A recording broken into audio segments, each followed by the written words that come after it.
Hello, welcome back to Frogboy X1 Gaming. I'm Andrew, and tonight we need to talk about Ghostwire Tokyo. But before that, if you like this content, don't forget to like and subscribe.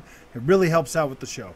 So, as you know, Ghostwire Tokyo, PlayStation exclusive, timed PlayStation 5 exclusive for a year. Today, we got the news that the game will be pushed back until the beginning of next year. So, I mean, like, I get it. You know, the developers are in Japan. They've, you know, everybody's had a hard time with the COVID, you know.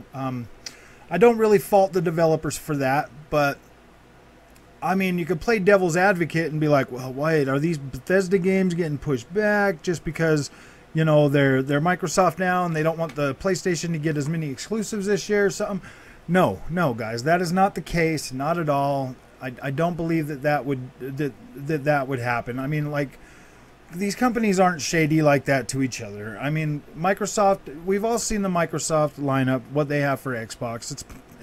It's perfectly fine, man. It's more than enough content to hold us over until next year.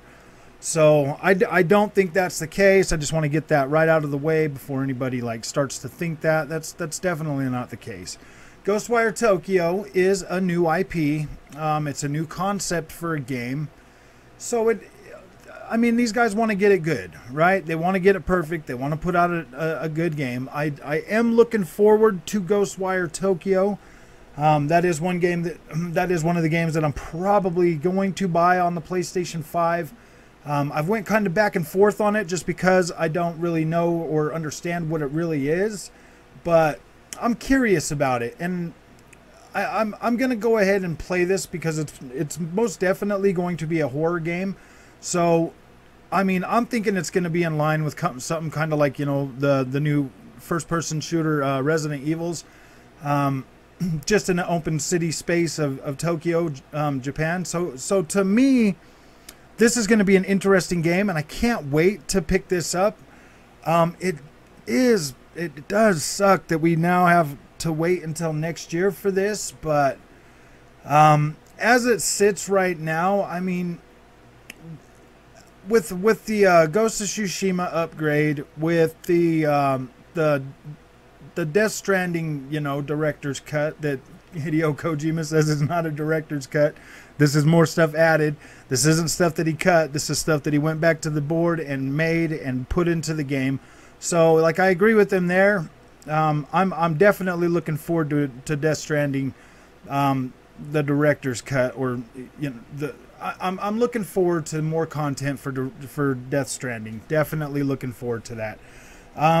We're also getting a Witcher 3 upgrade this year sometime. So, yeah, I mean, when it's all said and done, guys, we're going to have plenty of content to get us through the rest of the year.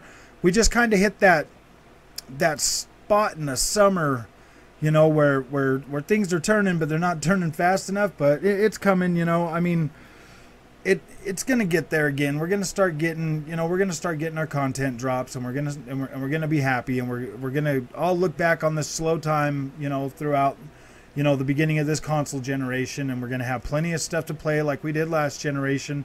So, yeah, let's get through this. Let's do it the best we can. Let's, you know, look forward to other things that are coming this year. That really does suck about, you know, the Ghostwire Tokyo, but I mean, I kind of saw it coming. I wasn't able to pre-order it. There's been no information about it, and this just kind of makes sense, you know. Give them a little more time to polish it up and make sure systems are working and everything. I mean, at the end of the day, it is coming to PlayStation first, so we do want it up to par. You know, we want this game to look good on PlayStation and feel good and play good on the PlayStation, because this directly, you know, affects, you know, Bethesda going forward. You know, the way the community and the way the world looks at Bethesda now that they're a Microsoft first party studio. So we want them to show their best foot forward. We want them to make a good game for PlayStation. We want this to be a good game, and we want it to sell, you know, a lot of copies.